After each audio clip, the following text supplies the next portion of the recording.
যে জাতির ইতিহাস বইয়ে লেখা নেই, তাদের ইতিহাস আজও বেঁচে আছে গানের সুরে। মাদলের প্রতিটি আঘাতে জেগে ওঠে শত বছরের স্মৃতি, আর সেই স্মৃতির নাম সাঁওতালি গান। বাহার ফুল আর সহরায়ের ফসলের মাঝে লুকিয়ে আছে এক জাতির হৃদয়ের স্পন্দন, যা প্রকাশ পায় সাঁওতালি গানে। সাঁওতালদের কাছে গান শুধু বিনোদন নয়, গান হলো জীবন, গান হলো পরিচয়, গান হলো সাঁওতাল জাতির আত্মার ভাষা। আজ আমরা জানব সাঁওতালি গানের গল্প, বিশেষ করে বাহা ও সহরাই উৎসবের সেই গানগুলো কেমন হয় এবং বাংলায় তার অর্থ কী দাঁড়ায়। চলুন শুনে আসি।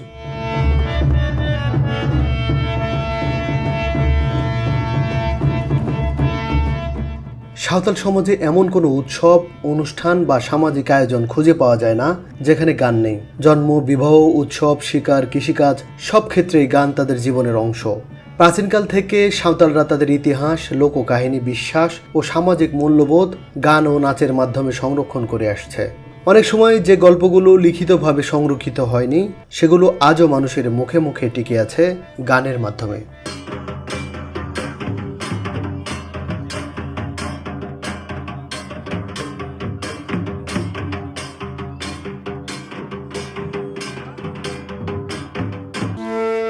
দর্শক, আমরা এখন সাঁওতালি ভাষায় কিছু গান শুনবো। তো সাঁওতালি ভাষায় গানের কিছু বাদ্যযন্ত্র আছে, যেগুলো কমন বাদ্যযন্ত্র, যেগুলো ছাড়া আসলে সাঁওতালি গান কল্পনা করা যায় না। তার মধ্যে যেটা প্রথমে দেখতেছি হারমোনিয়াম, আর কণ্ঠে আছেন যোগেন মুর্মু, আমাদের সাঁওতাল সংস্কৃতির এক অন্যতম নক্ষত্র বলতে পারবো, কারণ সাঁওতাল সংস্কৃতির অনেক কিছুই তার ভিতরে অবস্থান করছে। প্রথমে একটু বাদ্যযন্ত্র সম্পর্কে একটু আইডিয়া নেব, কারণ সাঁওতালি গানের যেই মিউজিকগুলো আসে সেগুলো যে বাদ্যযন্ত্র থেকে। প্রথমে যেটা দেখতে পাচ্ছি হারমোনিয়াম, যোগেন আঙ্কেলের হাতে। এটা হচ্ছে হারমোনিয়াম। আঙ্কেল, এটা হারমোনিয়াম দিয়ে মূল সুরটা আসে, তাই তো? মূল সুরটা। এখন সাথে যেটা আছে সেটা হচ্ছে হারমোনিয়াম, তারপরে মাদল, তাগড়া। আপনার হাতে যেটা আছে সেটা কি এই বাদ্যযন্ত্রের নাম? এটা হলো লাঠি। হ্যাঁ, এটা হলো লাগড়া। লাগড়া, হ্যাঁ, মানে তামাক বলে। হ্যাঁ, এটা। আর আপনার হাতে যেটা আছে সেটাকে বলা হয় মাদল। আপনার হাতে যেটা আছে সেটা হলো মাদল। আচ্ছা, এটা হচ্ছে ঢোলের মতোই দেখতে, কিন্তু সাঁওতালি ভাষায় এটাকে মাদল বলছে। মূলত সাঁওতালি গানের এই তিনটা হচ্ছে মূল যন্ত্র, আর এছাড়াও কিছু যন্ত্র আছে সেগুলো এখানে উপস্থিত নাই। এটা বাদক আলাদা আলাদা থাকে। প্রথমেই যোগেন আঙ্কেলের কাছে যাই। আঙ্কেল, কি গান দিয়ে শুরু করবেন? এটা সোহরাই গান। সোহরাইয়ের গান।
গানটা গাইলেন এটা সোহরাইয়ের গান, এই গানের তাৎপর্য কি এক লাইনে বলুন খুব আচ্ছা, এই গানের তাৎপর্য হচ্ছে আমাদের পূর্বপুরুষেরা এই ঝোপ জঙ্গল কেটে পরিষ্কার করে তারা কিন্তু বাসস্থান করেছিল। হ্যাঁ, তো আসলে এত পরিশ্রম করার পরে এখন আমরা কোন পর্যায়ে আছি, আমাদের কতটুকু স্বাবলম্বী, আমরা এত যে পরিশ্রম করে তারা যে বসবাস করলো, আমাদের এখন কি আছে। আসলে এখন মানুষ অন্যান্য সম্প্রদায়ের ঘর বাড়ি দেখে, অন্যান্য সম্প্রদায়ের জমি জায়গা দেখে আমাদের তো বুক ফেটে যায়। সব কিছু আমরা হারিয়ে ফেলছি। কেন যে হারিয়ে ফেলছি, এই গানের তাৎপর্যটা এটাই বোঝাচ্ছে। সাঁওতালদের অন্যতম প্রধান উৎসব হলো বাহা। বাহা শব্দের অর্থ ফুল। বসন্তকালে প্রকৃতি যখন নতুন রূপে সেজে ওঠে, ফুলে ফুলে ভরে যায় বন জঙ্গল, তখন সাঁওতাল সমাজ উদযাপন করে বাহা উৎসব। এই উৎসব প্রকৃতির প্রতি শ্রদ্ধা ও কৃতজ্ঞতার প্রতীক। বাহা পর্বের গানগুলোতে ফুটে ওঠে ফুল, বন, পাখি, নদী এবং মানুষের সঙ্গে প্রকৃতির গভীর সম্পর্ক। তরুণ তরুণীরা ঐতিহ্যবাহী পোশাকে সজ্জিত হয়ে মাদলের তালে তালে নাচে আর বাজতে থাকে সেই সাঁওতালি গানগুলো।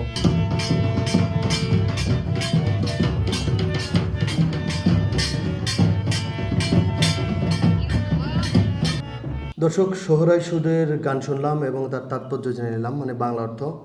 এখন আমরা শুনবো কি গান? বাহা। বাহা। বাহা পর্ব অনুসারে যে গানটা হয় সেই গানটা শুনবো। তাহলে আমরা শুরু করি।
দর্শক, আমরা বাহা পরবের যে গানটা, সেই গানটা শুনলাম। এখন এর বাংলা অর্থটা শুনবো।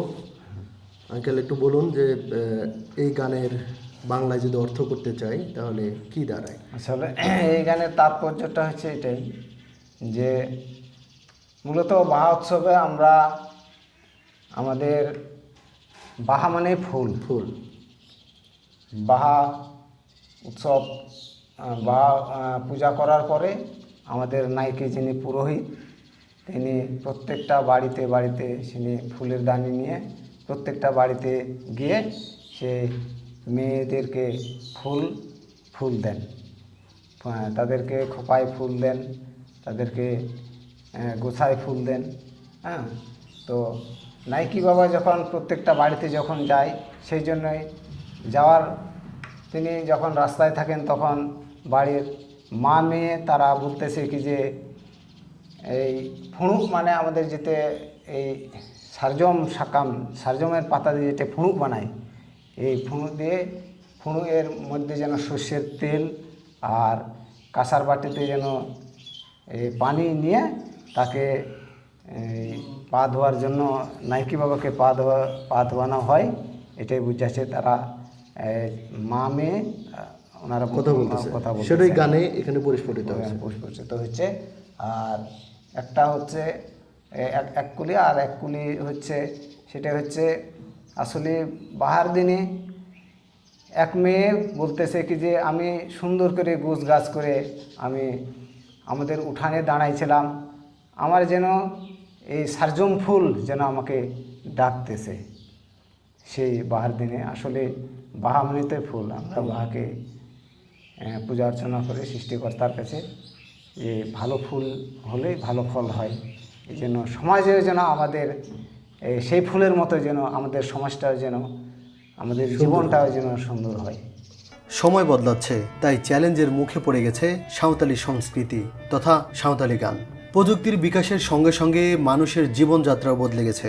অনেক তরুণ এখন আধুনিক গানের দিকে ঝুঁকছে, ফলে কিছু ঐতিহ্যবাহী সাঁওতালি গান ধীরে ধীরে হারিয়ে যাওয়ার ঝুঁকিতে রয়েছে। এই সাঁওতালি গানগুলো যদি সংরক্ষণ না করা হয় তাহলে অচিরেই হয়তো সাঁওতালি গানগুলো হারিয়ে যাবে। তবে আশার কথা হলো অনেক শিল্পী, গবেষক এবং সাংস্কৃতিক সংগঠন আজও এই গানগুলো সংরক্ষণ ও প্রচারের জন্য কাজ করে যাচ্ছে। ইউটিউব, সামাজিক যোগাযোগ মাধ্যম এবং বিভিন্ন সাংস্কৃতিক অনুষ্ঠানের মাধ্যমে নতুন প্রজন্মের কাছে পৌঁছে যাচ্ছে সাঁওতালি সঙ্গীত। আপনারা যদি এই ভিডিওটি শেয়ার করে ওয়ালে রেখে দেন অথবা আরেকজনকে দেখার সুযোগ করে দেন, তাহলে অবশ্যই এর মাধ্যমেও সাঁওতালি সংস্কৃতির এই গানগুলো বেঁচে থাকবে। সাঁওতালি গান শুধু কিছু শব্দ আর সুরের সমষ্টি নয়, এটি একটি জাতির স্মৃতি, এটি তাদের ইতিহাস, এটি তাদের প্রকৃতির সঙ্গে সম্পর্কের ভাষা। যতদিন মাদলের ছন্দ বাজবে, যতদিন মানুষ একসঙ্গে নাচবে আর গাইবে, ততদিন বেঁচে থাকবে সাঁওতাল সংস্কৃতির এই অমূল্য সম্পদ। কারণ এটি জাতির আত্মাকে বাঁচিয়ে রাখার সবচেয়ে শক্তিশালী মাধ্যমগুলোর মধ্যে একটি। সাঁওতাল সংস্কৃতি, ইতিহাস ও মানুষের গল্প নিয়ে আরও ডকুমেন্টারি ভিডিও যদি দেখতে চান তাহলে এই চ্যানেলটিকে সাবস্ক্রাইব করতে পারেন। মানুষ, প্রকৃতি ও সংস্কৃতির গল্প নিয়ে আবারও ফিরে আসবো নতুন কোনো পর্বে। ততক্ষণ সুস্থ থাকুন, ভালো থাকুন। আল্লাহ হাফেজ।